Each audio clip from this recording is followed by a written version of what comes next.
بسم الله الرحمن الرحيم. ألف لام ميم.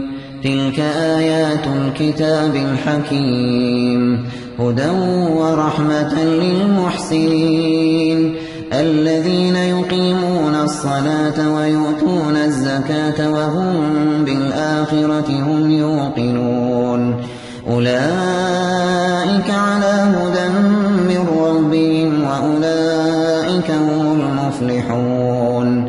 ومن الناس من يشتري لهو الحديث ليضل عن سبيل الله بغير علم ويتخذها هزوا أولئك لهم عذاب مهين.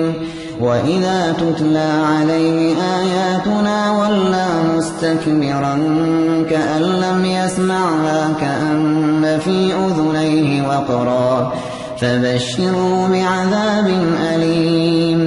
إن الذين آمنوا وعملوا الصالحات لهم جنات النعيم خالدين فيها وعد الله حقا وهو العزيز الحكيم. خلق السماوات بغير عمد ترونها وألقى في الأرض رواسي أن تميد بكم وبث فيها من كل دابة وأنزلنا من السماء ماء فأنبتنا فيها من كل زوج كريم.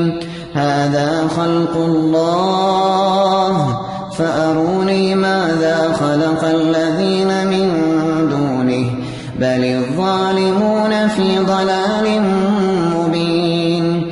ولقد آتينا لقمان الحكمة أن اشكر لله ومن يشكر فإنما يشكر لنفسه ومن كفر فإن الله غني حميد.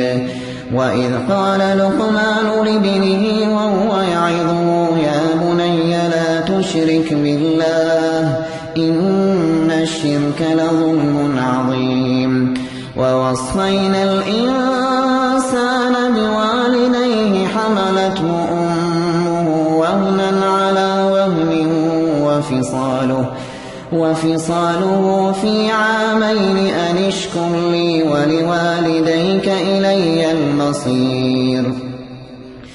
وإن جاهداك على أن تشرك بي ما ليس لك به علم فلا تطعهما وصاحبهما في الدنيا معروفا واتبع سبيل من أناب إلي ثم إلي مرجعكم فأنبئكم بما كنتم تعملون.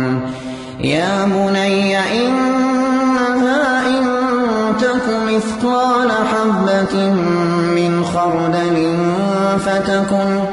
فتكن في صخرة أو في السماوات أو في الأرض يأت بها الله إن الله لطيف خبير.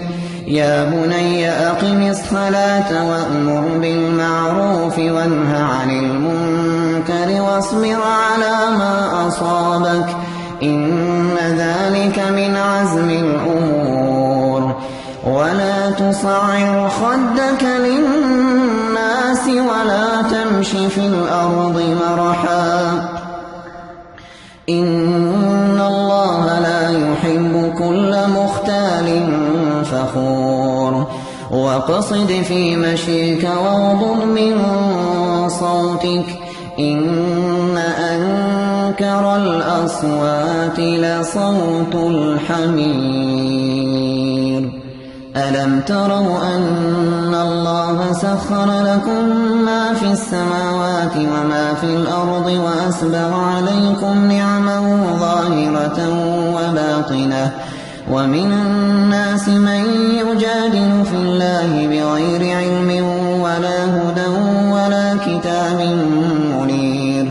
وإذا قيل لهم اتبعوا ما أنزل أنزل الله قالوا بل نتبع ما وجدنا عليه آباءنا أولو كان الشيطان يدعوهم إلى عذاب السعير ومن يسلم وجهه إلى الله وهو محسن فقد استمسك بالعروة الوثقى وإلى الله عاقبة الأمور ومن كفر فلا يحزنك كفره إلينا مرجعهم فننبئهم بما عملوا إن الله عليم بذات الصدور نمتعهم قليلا ثم نضطرهم إلى عذاب غليظ ولئن سألتهم من خلق السماوات والأرض ليقولن الله قل الحمد لله بل أكثرهم لا يعلمون لله ما في السماوات والأرض إن الله هو الغني الحميد ولو أن ما في الأرض من شجرة أقلام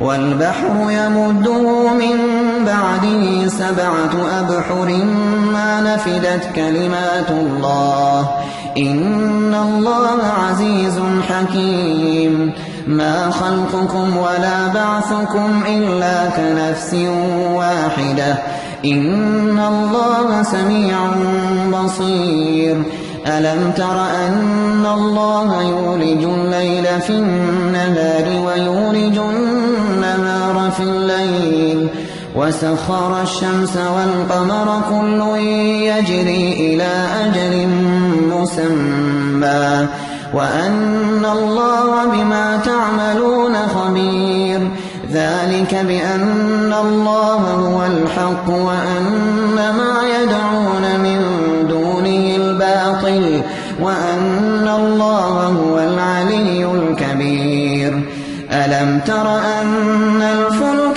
تجري في البحر بنعمة الله ليريكم من آياته إن في ذلك لآيات لكل صبار شكور وإذا غشيهم موج كالظلل دعوا الله مخلصين له الدين فلما نجاهم إلى البر فمنهم مقتصد وما يجحد بآياتنا إلا كل ختار كفور يا أيها الناس اتقوا ربكم واخشوا يوما لا يجزي والد عن ولده